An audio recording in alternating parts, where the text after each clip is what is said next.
Another 277 Ukrainian prisoners of war have been returned as part of the prisoner exchange. Ukrainian President Volodymyr Zelensky wrote about this on his Telegram channel. The returnees are fighters of the Ukrainian Armed Forces, the National Guard, and the Border Guard. They are mainly servicemen captured in Mariupol, other areas of Donetsk region, Kherson, Zaporizhia, and Luhansk regions. In total, 4,552 people have returned from captivity as part of the prisoner exchange since the start of the war. This time, the exchange was carried out with the mediation of the United Arab Emirates.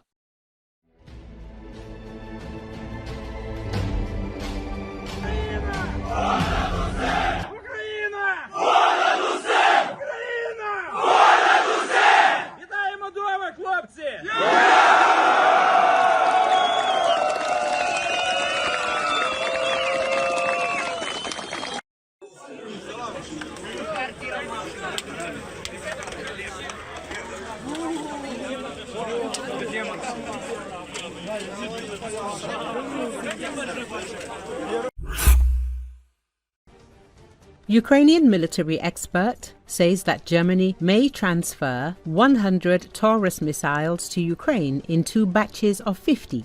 Due to the leaked conversation of the head of the German Air Force, we know that Germany could supply Ukraine with a maximum of 100 Taurus missiles in 2 batches of 50. These are realistic numbers, as Germany has between 150 and 250 in combat-ready condition and around 500 in total.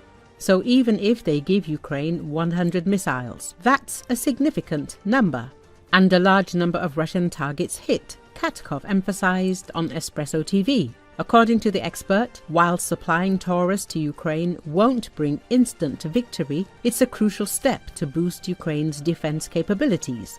Taurus has always been a political issue, and now these cruise missiles have become symbolic. Those red lines from Russia, that transferring Storm Shadow or ATACMS to Ukraine would mean France, the UK or the US entering the war, are no longer mentioned. And as soon as Taurus hits Russian forces, and we hope Merz, presumably the new head of the German government, approves it, the invaders will instantly forget what they once threatened, Kadirov added.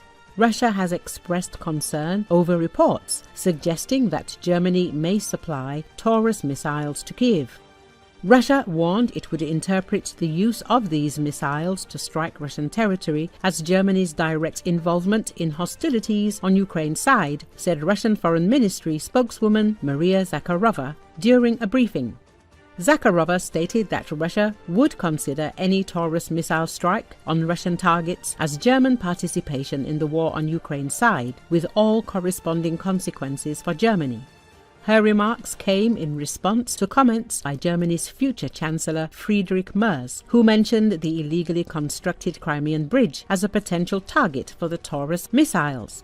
The Taurus missile, with its sophisticated design and precision, could reshape Ukraine's battlefield strategy. But the move also raises questions about Russia's response, European unity, and the sustainability of such high-tech arms transfers. The Taurus's ability to fly at low altitudes and evade detection gives it a unique edge, particularly against heavily defended targets. Its Swedish-German design also reflects a focus on precision and survivability, drawing on decades of European expertise in missile technology. Ukraine's potential acquisition of Taurus missiles would significantly enhance its ability to conduct deep strike operations, a capability that has become increasingly critical as Russian forces entrench in occupied territories.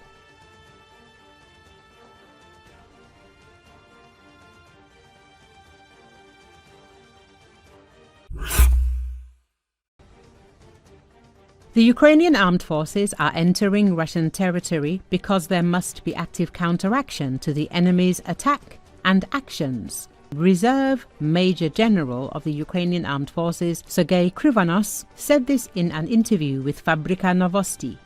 When asked about information about the possible liquidation of Russian Colonel General Alexander Lapin in the Belgorod region, he replied that there is no precise data about this yet.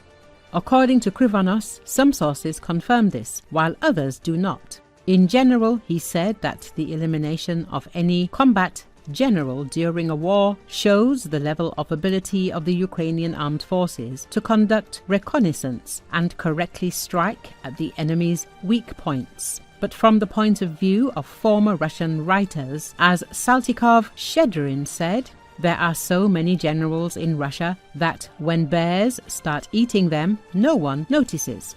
Meanwhile, we are on the right path. The more we destroy the top leadership of the armed forces, the more their ability to conduct combat operations decreases. This is what concerns the management system, Krivonos added. He drew attention to the very fact that the Russian Colonel General was in the frontline zone. This shows how concerned the leadership of the Russian armed forces is that the Ukrainian armed forces are operating on the territory of the Belgorod region. Every action of the enemy requires active counteraction. They are trying to get into our Sumy region, and then we have to get into Bryansk region, or Voronezh region, or Kursk region. Because the enemy, with whom we have been fighting for a long time, understands only force. If you want to get into us, we will get into you. You destroyed something from us, we from you, the general explained.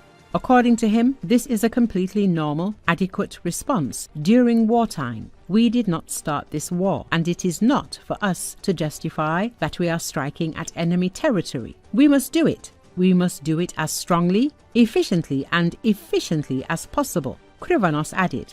Military observer Denis Popovich answered what the task of the Ukrainian armed forces in the Belgorod region is. According to him, Ukrainian military personnel may be in this territory to reduce Russian pressure in the Kursk region. He added that if one pays attention to Russian sources, then military actions continue near the Russian settlements of Popovka, Demidovka and Grafovka. At that time, it was said that the Russians were transferring troops there. At the same time, former SBU employee Ivan Stupak assessed whether the Ukrainians would reach Belgorod. He noted that the Ukrainian armed forces did not begin this operation in order to go deep into the territory of the Belgorod region, since the main task was to relieve the Sumy direction where Russian troops already control a certain territory.